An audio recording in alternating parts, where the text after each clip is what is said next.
ఆమేన్, హల్లెలూయా. నేనిచ్చు నీళ్లు త్రాగువాడు మరి అన్నటికి ఏమవుడండి, దప్పికొన్నాడు అన్నాడు. దేవుని స్తోత్రం. సమరయ స్త్రీ ఇస్తున్న నీళ్లు తాగిన వాళ్ళు ఏమవుతారండి? సమరయ స్త్రీ ఇచ్చిన నీళ్లు తాగిన వాళ్ళు ఏమవుతారు? దప్పికొంటారు. కానీ యేసయ్య ఇచ్చిన నీళ్లు తాగిన వాళ్ళు ఏమవరు? ఎన్నడూ దప్పికొనరంటండి. దేవుని స్తోత్రం, హల్లెలూయా. అందుకే జీవజల ఓట ఆయన ఎవరండి? జీవజల ఓట. యోహాను సువార్త 6:35లో అంటాడు అండి, జీవాహారం నేనే.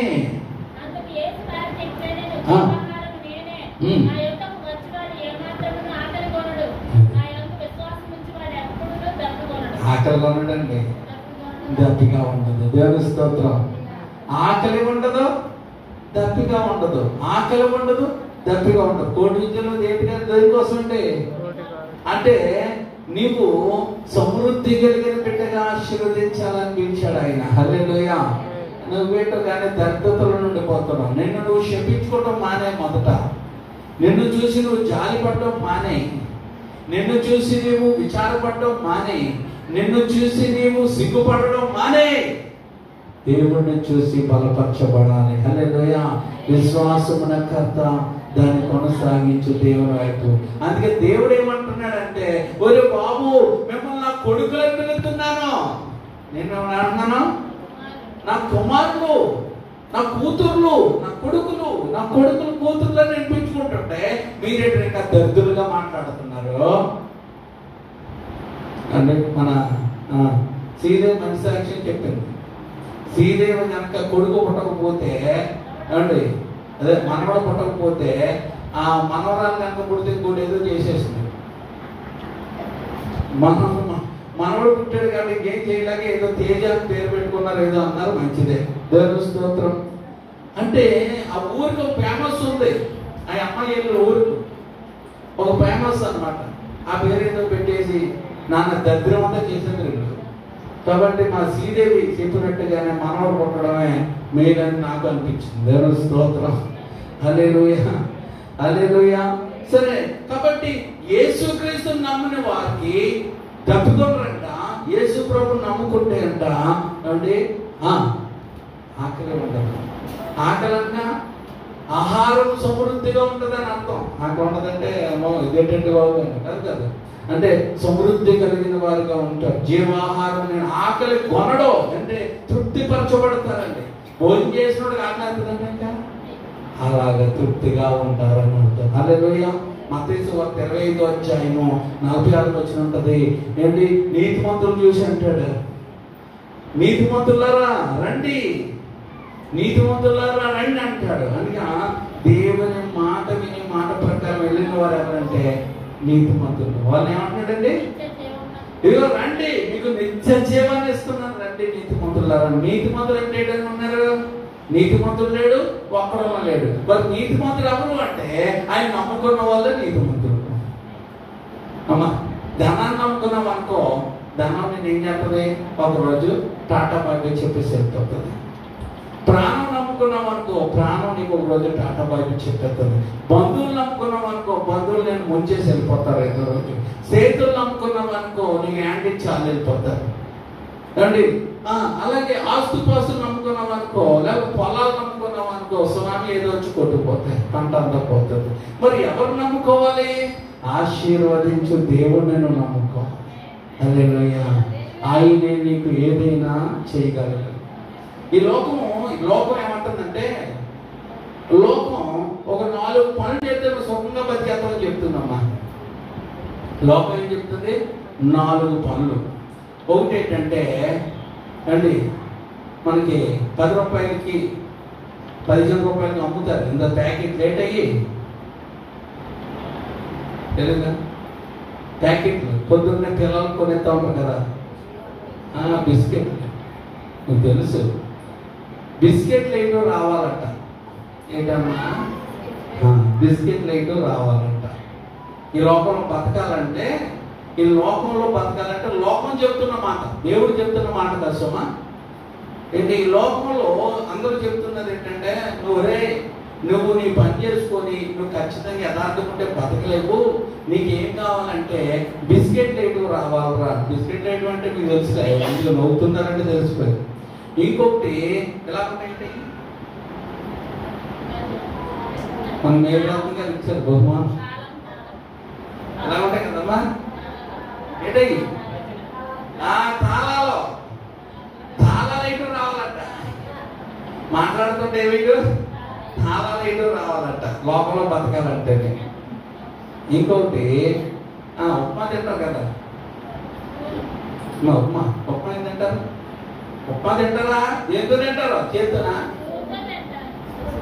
దానికి ఇంకో పేరు ఉంటారు, చెంచగిరి చెయ్యాలంట. చెంచా పనులు, ఏ పనులు? అందించే పనులు అనమాట. ఇక్కడ అందిస్తే చెంచా పనులు అంటారు. ఏమంటారమ్మా? చెంచా పనులు. ఇక్కడ మాటలు అక్కడ, అక్కడ మాటలు ఇక్కడ, అక్కడ మాటలు చెంచా పనులు చేయటం రావాలి. లోపల బతకాలంటే అప్పుడు ఎంత బాగా బతికేస్తారు. ఇంకొక పని ఉంటుంది. ఏంటన్నది? ఇంకొక పని, అది మీకు అన్నం మిగిలిపోయినప్పుడు చేస్తూ ఉంటారు కదా, పసుపు వేసి. అబ్బో, పులిహోర కలపడం రావాలంట. ఏం కలపడమ్మా? పులిహోర కలపడం రావాలంట. ఈ 4 పనులు కనుక వచ్చేస్తే ఇంకా వాళ్ళు ఎక్కడికి వెళ్ళినా డోకలేదట. కానీ లోకంలోనూ బతకచ్చేమో కానీ దేవుడు అలాంటి వారిని ఇష్టపడాడు. దేవుడికి కావాల్సింది ఏంటంటే నమ్మకత్వము, దేవుడికి కావాల్సింది యథార్థత, దేవుడి దగ్గర కావాల్సింది విశ్వాసము, దేవుడి దగ్గర కావాల్సింది నీతి. హల్లెలూయా. ఈ 4 ఉంటే నువ్వు దేవుడికి పనికొస్తావు, ఈ 4 ఉంటే లోకానికి పనికొస్తావు. లోకంలో పనికి రాకపోయినా పర్లేదు, దేవుడికి పనికొస్తే దేవుడిని ప్రతి అవసరాన్ని దేవుడు తీరుస్తాడు. హల్లెలూయా.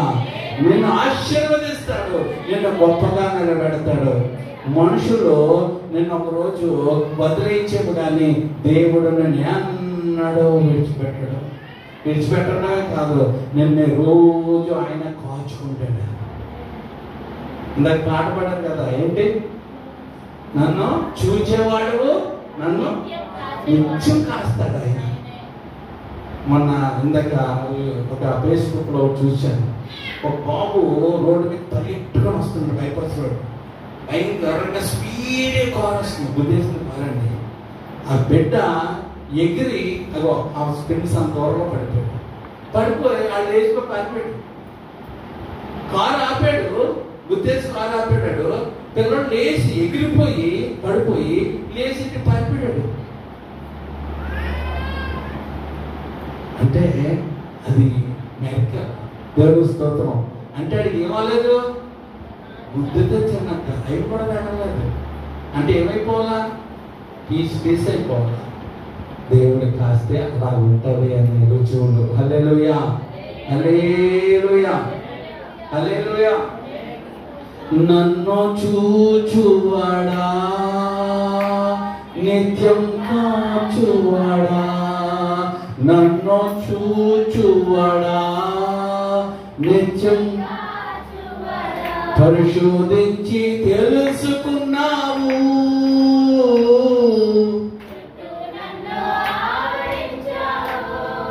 పరిశోధించి తెలుసుకున్నావు, చుట్టూ నన్ను ఆవరించావు.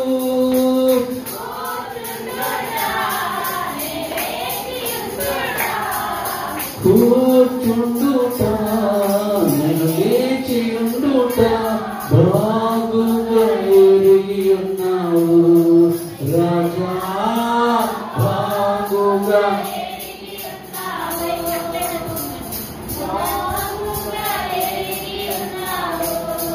రాజా, బాగుగా ఎరిగి ఉన్నావు. హల్లెలూయా.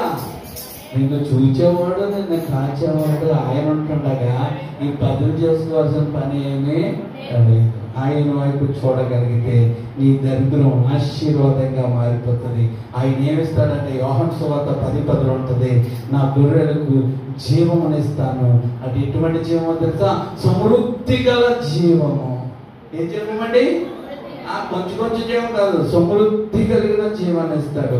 కానీ ఒకడు ఉన్నాడు, ఆడు దొంగ, ఆడు దోచుకున్నవాడు, ఆడు చంపాలని వాడు తిరుగుతూ ఉన్నాడు.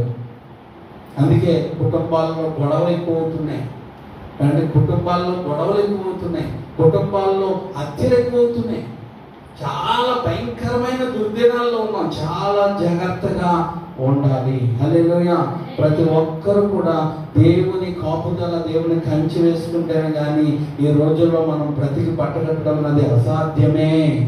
కాబట్టి దేవునితో మనం నడిచేవారిగా ఉండాలి. చూడు, 1 కొరింథీ పత్రిక 1:29 ఉంటుంది, నీవు నేను మనం గొప్పవాళ్ళని మనం ఎన్నుకోలేదండి. దేవుడు గొప్పవాళ్ళని మనం పెంచుకోలేదండి, నీతిమంతులను పెంచుకోలేదండి, మంచోళ్ళని పెంచుకోలేదండి. అసలు మన స్థితి ఏంటో అక్కడ చెబుతాడు.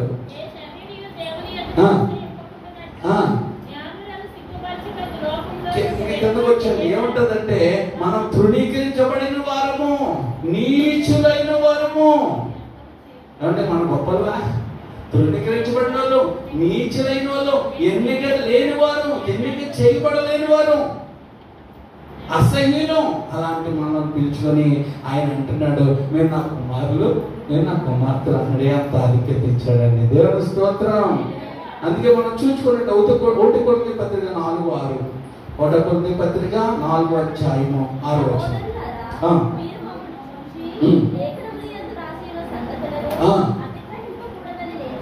అది ఈ రోజు మనం చెయ్యవలసింది ఏంటంటే సేవకులని చూడడం కాదండి, లేఖనములు యందు రాసి ఉన్న సంగతులు మనం ఏం చేయకూడదంటే అతిక్రమింపకూడదు. వాక్యాన్ని మనం ఏం చేయకూడదు, అతిక్రమించకూడదు. మనకు ఆయన సాక్ష్యం చెప్పాడు. ఏం సాక్ష్యం అంటే, నేను బండి వేసుకుని వెళ్తున్నాను, ఆ సోమలకోట దగ్గర భయంకరంగా ఒక కారు ఏదో వచ్చేంత గుద్దేశాను, నన్ను పడిపోయినప్పుడు దేవుడు నాతో లేడేమో అనుకున్నాను, కానీ దేవుడు నాకు తోడుగా ఉండి నన్ను కాపాడాడు. దేవుని స్తోత్రం. ఈ వ్యక్తి ఏమనుకున్నాడట, దేవుడు నన్ను విడిచిపెట్టినాడు, దేవుడు లేడు నాకు అనుకున్నాడట. కానీ దేవుడు ఏం చేశాడట, కాపాడాడట. మరి కాపాడినోడు దేవుడి సన్నిధిలో పట్టుకుంటారు, రోడ్ల మీద వెళ్తే తిరగడం. దేవుడు తోడుగా ఉన్నాడు, నేను విడిచిపెట్టలేదు, కాపాడాడు. మరి దేవుడికి ఇంకెలా ఉండాలి నువ్వు? ప్రభువా, యాక్సిడెంట్లో నా ప్రాణం పోను కదయ్యా, నన్ను కాపాడావు కనుక నిన్ను నేను విడిచిపెట్టను అన్నట్టుగా ఉండాలి. కానీ మరి దేవుడు దూరంగా తిరిగి ఇంకా దేవుడు మళ్ళీ కాపాడతాడు అనుకునేటట్టు ఉంటే అలాగా. దేవుడు మాటలు మనం ఏం చేయకూడదు, అతిక్రమించకూడదని బైబిల్ చెప్తుంది. ఏమంటకూడదమ్మా? లేఖనములను అతిక్రమించకూడదు. నువ్వు ఎంత నీకు వాక్యం వచ్చినా, ఎన్ని పాటలు వచ్చినా, నువ్వు దేవుడి మాటకు అతిక్రమించకూడదు. నువ్వైనా, నేనైనా, ఎవరైనా లోబడి తీరవలసిందే. ఎందుకంటే ప్రాణము పోయిన నేను కాపాడాడే. ప్రాణం పోతే మనుషులందరూ ఈ రోజు మర్చిపోతారు, కానీ దేవుడు మనల్ని ఎంత ప్రేమించుతున్నాడు చూసారా? అంటే దేవుడు మాట వినకపోయినా దేవుడు మనల్ని విడిచిపెడతాడా? విడిచిపెట్టడం. అందుకే కాపాడాడు. అలాగా కాపాడతాడని దేవుడు విడిచిపెట్టి మన ఇష్టానుసారంగా ఉన్నాం అనుకో, దేవుడికి విరోధమైన వాడు కూడా తిరుగుతున్నాడు. ఆడెవడా? ఆడికి జాలి, కరుణ, దయ ఏమంటావు? దొరికితే వేసేద్దాం అనుకుంటున్నాడు. ఏం చేస్తాడండి? కసాయుడు ఏం చేస్తాడండి? దొరికితే నరికేద్దామని చూస్తాడు కదా. ఆడి కసాయుడు ఎవడాడు? అపవాది, సాతాను, దొంగ, వాడు హంతకుడు. కాబట్టి దేవుడి మాటలు మనం విన్నప్పుడు దేవుడు మనల్ని కాపాడుతూ ఉంటాడు. ఒక్కొక్క దేవుడు మాట వినకపోయినా దేవుడు కాపాడుతాడు. అలాగనే అన్ని వేళ కాపాడుతాడానికి వెళ్తే ఏదో ఒక దిక్కున తోడేలైన అపవాదికి ఏమైపోతాం? చిక్కుపోయామంటే ఏమండి, మనం ఊహించలేని బాధను మనం అనుభవించవలసి వస్తుంది అన్నమాట. అందుకే చూడండి, వాక్యం చెప్తుంది. సామెతల గ్రంథం 1వ అధ్యాయం, 24 వచ్చిన సామెతల గ్రంథం 1:24.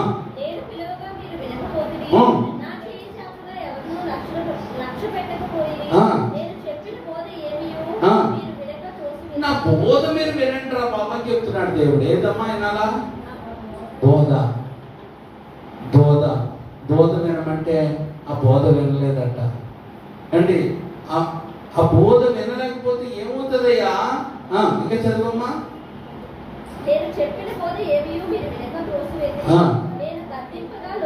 దేవుడు గద్దిస్తాడండి. తప్పు చేసినప్పుడు తల్లిదండ్రులు మనం ఏం చేస్తారు? దేవుడు కూడా అంతే. మనం సరిగ్గా లేనప్పుడు దేవుడు వాక్యం చేత గద్దిస్తాడు. ఆ గద్దించినప్పుడు మనం లోబడితే ఆయన ప్రేమ మన మీదకి వచ్చేస్తుంది, ఆయన జాలి మన మీదకి వస్తుంది, ఆయన కృప మన మీదకి వస్తుంది. మనం లోబడలేదనుకో ఇప్పుడు సైతానుడు ఎంటర్ అవుతాడు. ఎంటర్ ఏం చేస్తాడంట? 26. కాబట్టి మీకు అపాయము కలుగునప్పుడు అనగా సైతానుడు ఎంటర్ అయ్యి నిన్ను నీ కుటుంబాన్ని అలజడి చేస్తున్నప్పుడు దేవుడు నవ్వుతాడట. ఎందుకంటే వినలేదు కదా, ఆయన బోధకు వినలేదు, ఆయన గద్దెప్పుకు వినలేదు. అందుకే బైబిల్ ఏముంటదంటే నీతిమంతులు నన్ను కొట్టుట నాకు ఉపకారం. నీతిమంతులు కొట్టడం ఉపకారం. ఒకసారి ఒక ఆయన భార్య పిల్లలు ఉన్నారు. చూడండి, ఒక ఆయన ఏం చేశాడంటే భార్య పిల్లలు ఉంటుండగానే ఇంకొక ఆవిడ ఉంచుకున్నాడు. ఏం చేశాడు? ఇంకొక ఆవిడ ఉంచుకుంటే ఆవిడ దగ్గరికి వచ్చి ఆవిడకే, ఇప్పుడు మీకు తెలుసా, కట్టుకున్న భార్య కంటే ఉంచుకున్న ఆవిడకి ఏం పనులనే చేస్తారు ఈ మగవాళ్ళు. కుక్కలా చేస్తారనమాట. ఎలాగా? కుక్కలా సాక్షి చేస్తారు. భార్యకి చేయరు. భార్యకు చొమ్ము తీసాక ఎట్లా అంటే ఎట్టడం ఆడి మా అడుగులు ఎత్తి చేసేవాళ్ళు ఉన్నారు. అలాంటి ఇతను ఆ ఉంచుకున్న ఆవిడకి పప్పులు, ఉప్పులు, బెండకాయలు, దొండకాయలు ఆవిడ కిరాణా షాప్ పెట్టుకుంది. అన్నీ మోసుకొచ్చేవాడు గాడిలాగా. అలాగే గాడిదలా మోసుకొని వచ్చి చేసేవాడు. అయితే వాళ్ళ భార్య మా దగ్గరకు వచ్చి వాక్యం నేర్చుకుంటూ ఉండేది. ఇలా ఉంటుంటే ఒకరోజు భార్య ఎదిరించింది, నువ్వు ఇలా చేయడం తప్పు అని.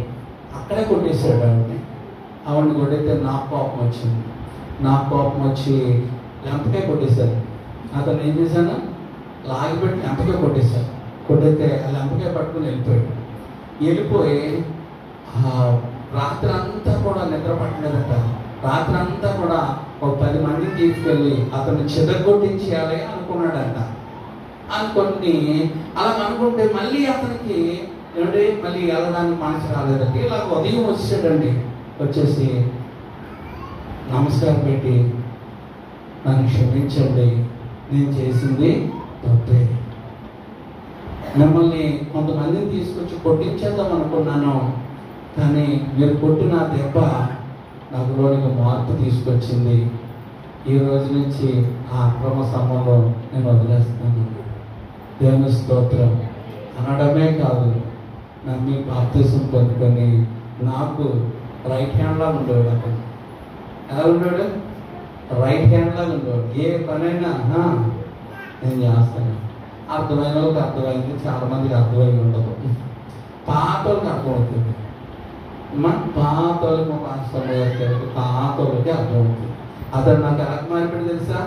ఒక రైట్ హ్యాండ్ లాగా అక్కడ ఉండేవాడు, భలేగా ఉండేవాడు. అతనికి చివరిలో ఒక బుద్ధి వచ్చింది. ఏ బుద్ధి?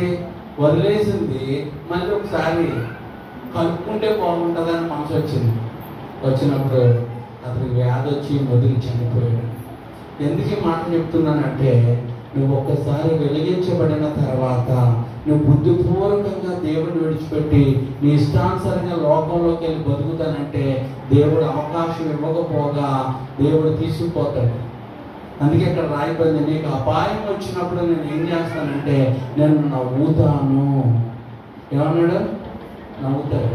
అంటే దేవుడికి నీ మీద అంత చిరాకు వచ్చిందో చూడండి. అందుకే అలాంటి వారి మీద, నీ మీద కాదు, అలాంటి చేసిన వారి మీద దేవుడికి ఎంత చిరాకు వచ్చిందో చూడండి. ఇంకొక మాట చదవండి కింద. మీకు భయం వచ్చినప్పుడు, ఆందోళన వచ్చినప్పుడు నేనేం చేస్తాను? సరే, మీకు పడాలంతే, మీరు అనుభవించాలంతే, మీరు చేసుకున్నది మీరు అనుభవించండి అన్నట్టుగా ఆయన ఏమి మాట్లాడట. హల్లెలూయా. హల్లెలూయా. ఎందుకు అలా చేస్తావు ప్రభు అంటే 29వ వచనం అంటాడు, జ్ఞానము వారికి ఏమైంది? అసహ్యమైంది. యెహోవాయందు భయభక్తులు కలిగి ఉండుట వారికి ఏం లేదు, ఇష్టం లేదు. దేవుడి మాట నేను ఒకటి చెప్తున్నానండి, దైవ సేవకుడు గర్జించడం నువ్వు లోపడుతున్నావంటే దేవుడికి కూడా లోపడుతున్నావని అర్థం. దైవ సేవకుడికే నువ్వు లోపడట్లేదంటే దేవుడికి కూడా నువ్వు లోపడట్లేదని అర్థం. తల్లిదండ్రులకు నువ్వు లోపడుతున్నావంటే పెద్దలకు కూడా లోపడతావని అర్థం. సేవకులు లోపడుతున్నావంటే తల్లిదండ్రులకు కూడా నువ్వు లోపడతావు అని అర్థం. అందుకే పెద్దలు అంటారు, కనిపించే తల్లిదండ్రులకే లోపడలేనోడు నువ్వు దేవుడికి ఏం లోపడతావు అని. ఎందుకంటే కనిపించే తల్లిదండ్రులు గొప్ప కదా, ఎందుకంటే దేవుడి రూపంలో ఉన్నవారు అందరూ. అలాంటిది దైవ సేవకులు ఎవరు? దేవుడు ఏర్పాటు చేసుకున్నవారు, ఆత్మీయ తండ్రి అంటారు. బైబిలే చెప్తుంది నీకు తండ్రి అని. కాబట్టి మరి తండ్రి అన్నవాడు గద్దిస్తాడు, కోపపడతాడు, నవ్వుతాడు, సంతోషపెడతాడు, ప్రేమిస్తాడు, ప్రార్థన చేస్తాడు, కన్నీరు కాస్తాడు, మీ కొరకు కష్టపడతాడు అవసరం వస్తే. మరి అలాంటి సేవకుడు మిమ్మల్ని అనకి ఇంకెవరంటారు? అన్న మా అన్న ఎవరన్నారా? మా నాన్న అనాలా? ఎవరు అనడానికి వీలు లేదు. అన్న మా అన్న ఎవరమ్మా? ఇంకోళ్ళు ఎవరంటే ఒప్పుకోం. దేని స్తోత్రం. అది కమిట్, అది కమిట్మెంట్ అంటే. మన కమిట్మెంట్ ఎలా ఉండాలా? అలా ఉండాలా. అంతేగాని కాబట్టి జ్ఞానము, దేవుని యందు భయభక్తులు కలిగి ఉండడం లేకపోవడం అనేది మనలో ఉండడానికి వీలు లేదు. దేవుని స్తోత్రం.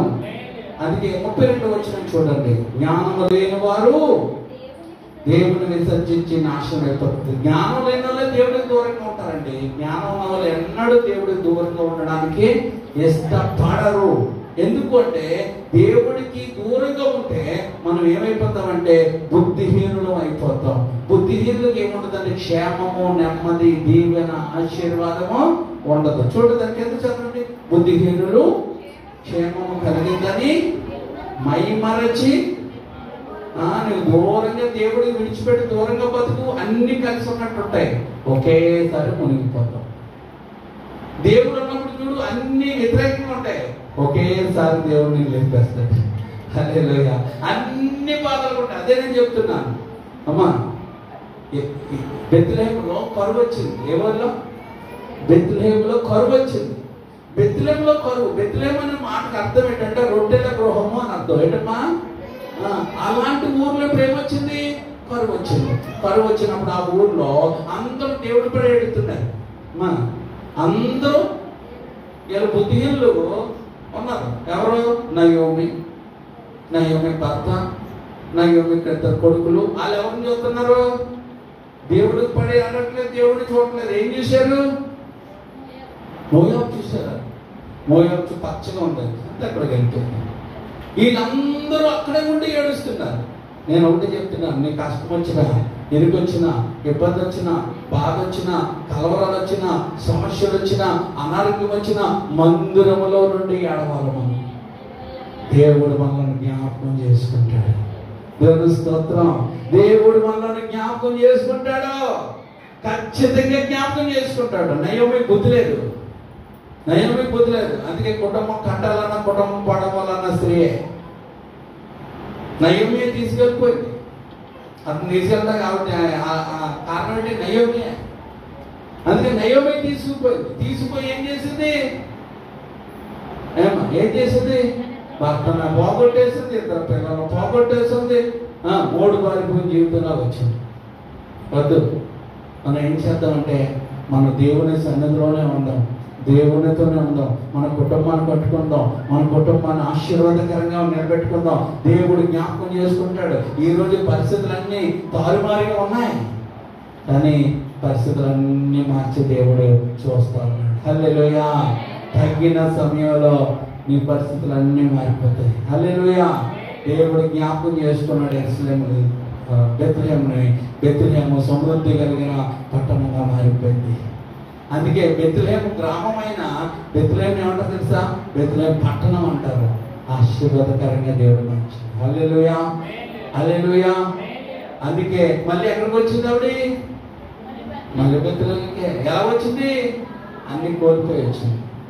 దేవుడు మళ్ళీ జ్ఞాపకం చేసుకున్నాడు. అందుకే ఒకవేళ నువ్వు అటు ఇటు తిరిగినా మళ్ళీ బెత్లెహేములో నువ్వు మళ్ళీ వచ్చినప్పుడు దేవుడు నిన్ను మళ్ళీ జ్ఞాపకం చేసుకుంటాడు. హల్లెలూయా, హల్లెలూయా.